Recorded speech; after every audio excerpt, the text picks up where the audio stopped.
Do you know that when people think about you, words come to mind? Do you know that when your brother, your sister-in-law, your husband, your wife, your children, the grandchildren, your friends, when you come to mind, words come to mind? And the reason you know this is when you think about other people, words come to mind. He is so, she is such, they is so, he always. When you come to mind, words come to mind. And have you ever given any thought what you would want those words to be? What if you decided ahead of time and ordered your life and were to order your conduct and to order your character in such a way that would define who you are, how people perceive you? Today, once again, as we journey with the Apostle Paul, what you will see is that he was clear about how he wanted to be perceived, what words he wanted to come to mind when people thought of him. Because from what he says, we can see he was clear about his purpose. To put it another way, he was clear about what the win looked like for him when it came to his mission in life. He knew what he wanted his life to be all about. Now, before we get to what the Apostle Paul saw as a win for his life, I want to ask you the question, what would a win look like for your life? And if you can't answer that for the whole of your life, then at least to ask the question in the different arenas of life that are important to you. For instance, what's the win when it comes to your kids? For many, it's just to get them educated or to have kids that behave. Sure, we all want those things. But what about raising kids who, when they're adults, want to be with one another and want to be with you as parents when they no longer have to be? For many of us, that would be a better win. If you're in a relationship, what is the win relationally? If you're married, what is the win in your relationship? Well, for some people, it's just, well, we never got divorced. In our culture, that's kind of a win nowadays. We just stuck it out. But that's not a great win. Financially, we think about money all the time. But what's the win? If you don't know what the win looks like, how do you know what you're aiming for and whether you're achieving it? Or what would a win look like when it comes to your faith and your relationship with Jesus? You see, in the areas of life that matter most people don't define the win. And if you do not answer this question for the areas that are important to you, you will spend too much of your life, to use the phrase that King Solomon used in the book of Ecclesiastes, you will spend much of your life chasing the wind. The Apostle Paul gives us his statement, his win in 1 Corinthians, and maybe you can relate to this. He starts with a prelude to his statement, and this is what he says. For I am the least of the apostles. He's talking about Peter, Andrew, and John, those who had followed Jesus. For I am least of the apostles, and I do not even deserve to be called an apostle. Why, Paul? Because I persecuted the church of God. But by the grace of God, and I love this next phrase, but by the grace of God, I am what I am. In other words, I can't change the past. I can't go back and undo what I've done. I am who I am, with all that baggage, all that stuff. And then he says, and God's grace to me was not without effect. In other words, God did not waste his time coming after me. God did not waste his time revealing himself to me. God did not waste his time. He says, no, I worked harder than all of them, yet not I, but the grace of God that was with me. And sure enough, as we follow Paul on his missionary journeys, it seems he did outwork all of them, all the other apostles. And the letters he wrote to the churches around the Mediterranean Rim, they shaped Western civilization. Now, in this next portion, he explains what the win for his life is. And we're going to look at it. But here's my point. My point is not that you adopt or adapt his win. My point is by looking at his win, we can see how clear he was about it. And then what he says afterwards, that is important to us. Because what he says afterwards gives us an insight for what we have to do. So here's what Paul sees as a win for his life. Here is what he says. Though I am free and belong to no one, I have made myself a slave to everyone to win as many as possible. So Paul, how do you want to be thought of? What's the win for you? He would say, as the person who wanted to win as many as possible for Jesus. Then he says, so here's what I did. To the Jews, I became like a Jew to win the Jews. To which we would say, what do you mean you became like a Jew? You are a Jew. Paul would say, let me tell you what I mean. To those under the law, I became like one under the law, though I myself am not under the law, so as to win those under the law. The Jews lived under the Mosaic law, the Sinai Code. Paul says, though I myself am not under that law anymore, but when he was with Jewish people to influence them, he lives as one under the Mosaic law.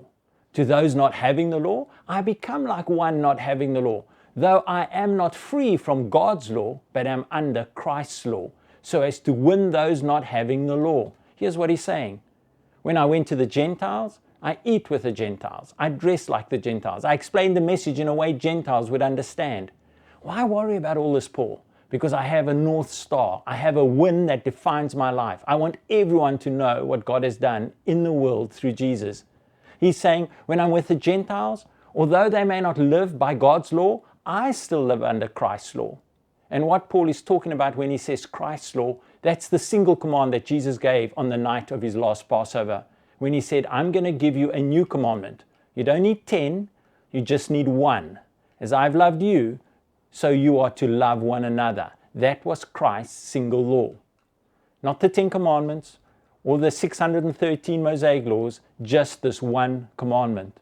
So he says, I became like one not having the law, so as to win those not having the law. Talking about winning the Gentiles. To the weak I became weak, to win the weak. I have become all things to all people. Why? So that by all possible means I might save some. This guy was focused. He's saying, I thought it through. I organized my life, my time, my resources. I organized my life that by all possible means I might save some. His win was to draw people into the knowledge of Jesus Christ. Now, knowing that background of his win, let's track with Paul on his first missionary journey. If you've been following in the series, you would know after Barnabas enlisted Paul's help in Antioch, the text says, so for a whole year Barnabas and Saul met with the church in Antioch and taught great numbers of people. Then while ministering in Antioch, we are told, while they were worshipping the Lord and fasting, the Holy Spirit said, set apart for me Barnabas and Saul for the work for which I've called them. So after they had fasted and prayed, they placed their hands on them and sent them off. So Paul and Barnabas were sent from the church in Antioch on their first missionary journey. With Paul and Barnabas on this journey was the disciple John Mark. This happens in about the year AD 46. So they set sail on the Mediterranean, and their first stop was the island of Cyprus.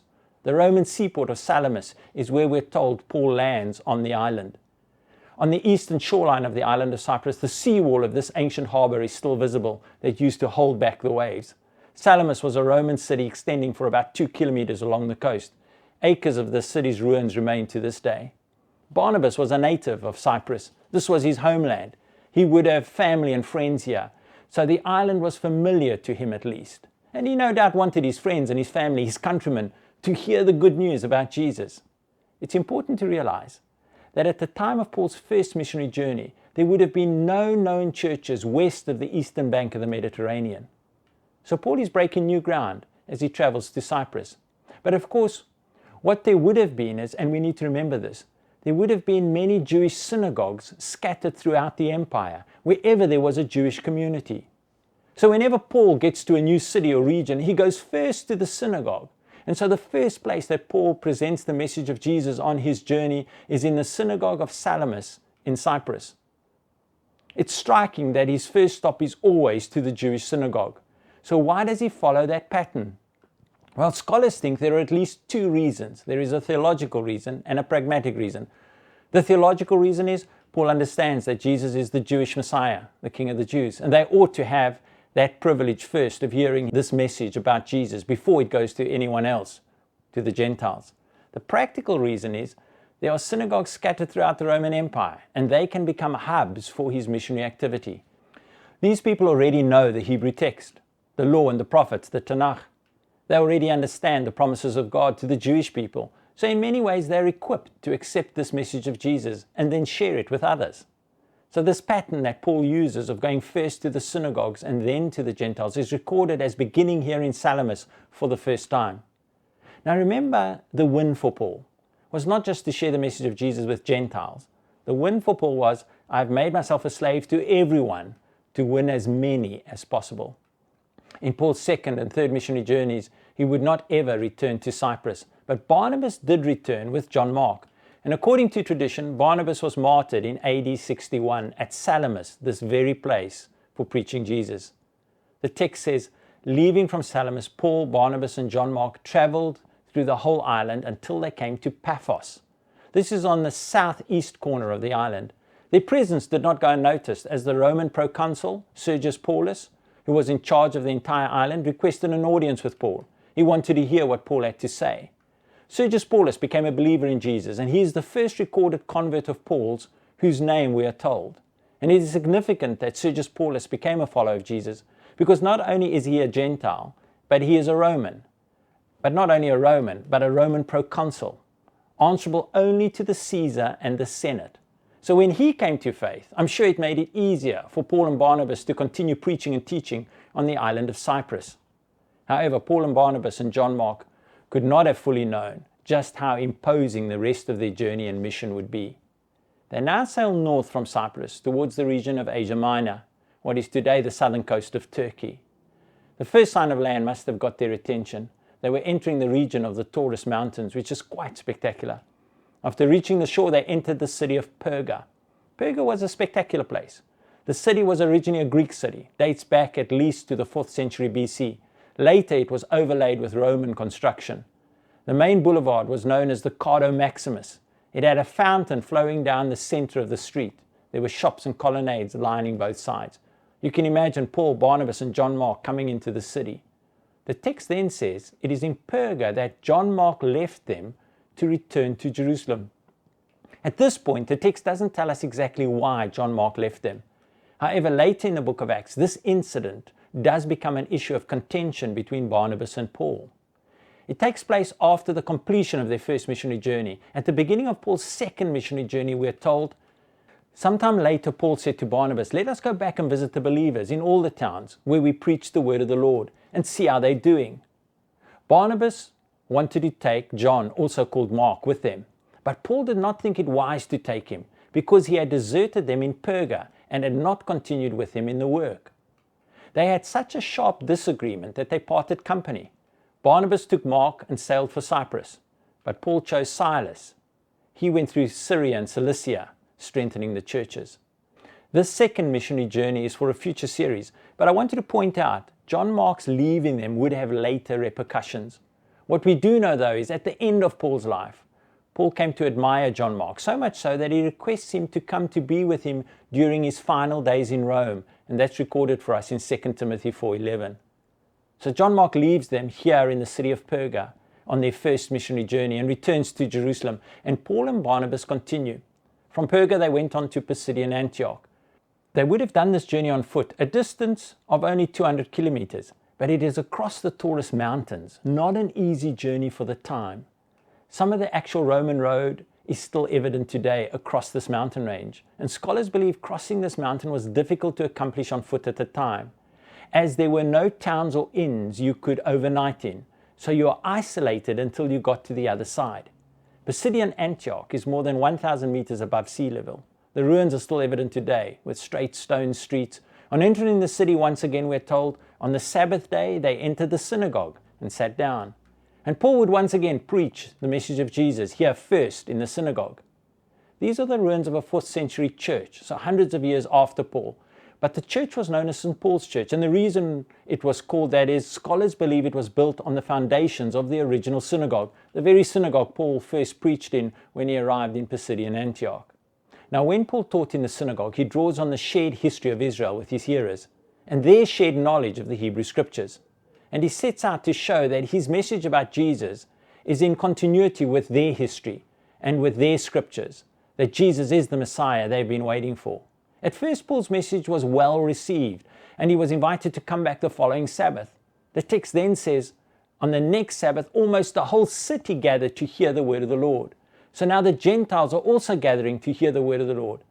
But it is at this point now that some of the Jews became jealous of the attention and the popularity that Paul and Barnabas were gathering. So once again, it became difficult for Paul to stay in the city. So Paul and Barnabas leave for the city of Iconium and Lystra. In Lystra, we know more Gentiles come to believe in Jesus when Paul heals a man who has been unable to walk since birth. But it's during his ministry in Lystra that the text tells us, then some Jews came from Antioch and Iconium and won the crowd over. They stoned Paul and dragged him outside the city, thinking he was dead.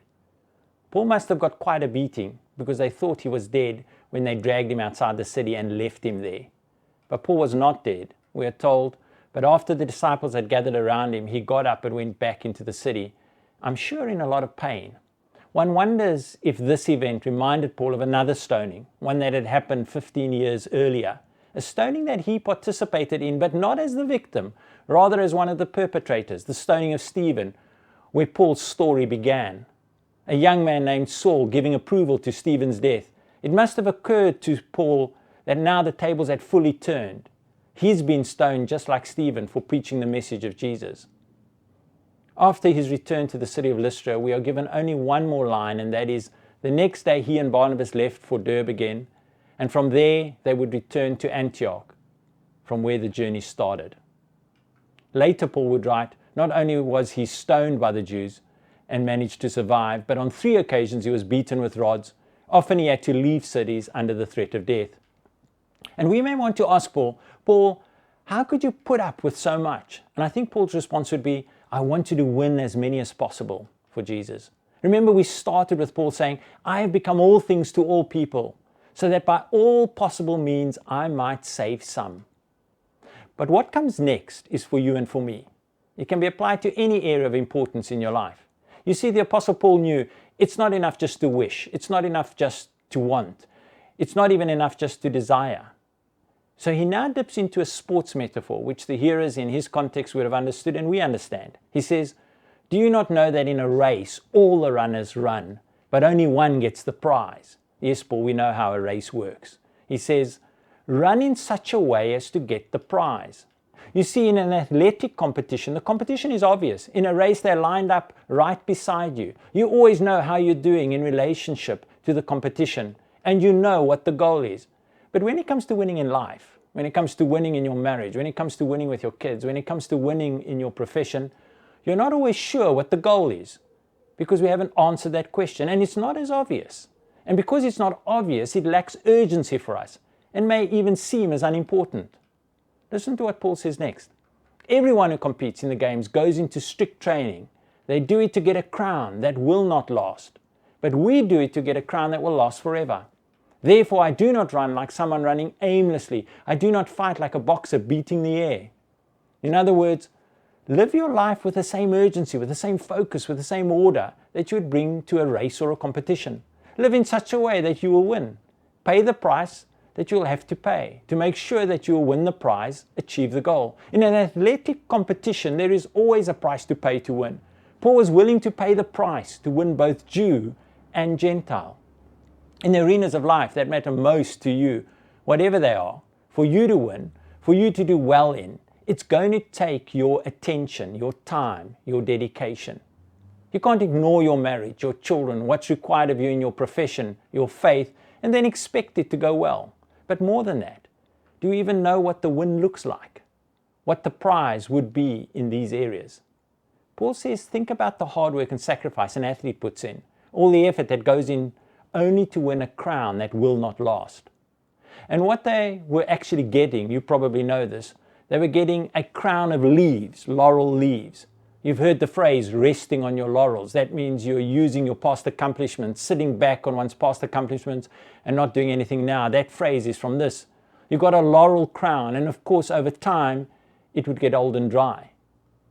Then he speaks to those of you who are Jesus followers, and he speaks to me as a Jesus follower and says, come on, when it comes to your faith, it's about a crown that will last forever. He says, because of what's at stake, I don't want to get to the end of my life and ever wonder if I won. I don't want to get to the end of my life and wonder, how did I do? He says, no, I strike a blow to my body and make it my slave. Why, Paul? Because I know what I want. I know what I'm about. And I'm going to do whatever it takes. I'm going to order my life, discipline myself, so that after I have preached to others, I myself will not be disqualified for the prize. When we look at Paul's life and we compare it to our own, the question must surely become, in the areas of life that matter most, have you defined the win? When it comes to your faith and what God has called you to, have you defined the win? I think Paul would say to us what we already know. You don't win by standing on the sidelines. You don't win by hoping. You don't even win by just praying. You win by getting in the race, by doing. You win by saying no to you so you can say yes to God. What is the win when it comes to your faith? As Jesus followers, the good news for us is We know our lives are not bookended by a birth certificate and a death certificate. There's more to this life. If Paul is correct and he lived his life as if he believed there was life beyond this life, then there is so much more at stake for us. So may you accept the past for what it is. But then, may you find your unique path, the one God has for you, and in the process, run to win. Amen. As always, there's some questions following that hopefully will allow you to continue to wrestle with the text. And thank you for watching. Bless you.